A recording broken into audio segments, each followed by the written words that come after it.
Hello दोस्तों, जय आदिवासी, जय जोहार। स्वागत है तुम एक और नया वीडियो में।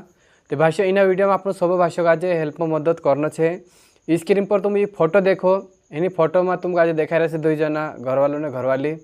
इन पूरा नाव है लेदली बाई, इन्हें पीरा नाव है बाला। तो जी बाई पछला 16 तारीख से मेहदगांव थिगली गाँव से लापता है रही। तो ये इंदिरा घर परिवार वाला है सब दूर हेर रहा और सोशल मीडिया पर वीडियो वगैरह सब डाल रहे हैं, लेकिन जोड़ते नहीं कर रहा। तो मैं से कहला कि मैं से वीडियो बनाने डाल दीजिए करीन। तो भी ये वीडियो बना रही है। तो इना वीडियो का ज़्यादा से ज़्यादा शेयर कर जो, यानी ये बाई जोड़ जाए ऐसा काम कर जो। अगर ये बाइक आँखों देखा पड़े तो ये कह रहा कि जो भी देखा से आँखों देखा पड़ जाए हिंडते फिरते तो त्यार 10,000 रुपया इनाम आपसे ये कह रहे हैं। तुम अगर ये बाइक आँखों तुमको आज देखा पड़ जाए तो इन बाइक नाव है लेदली है नी।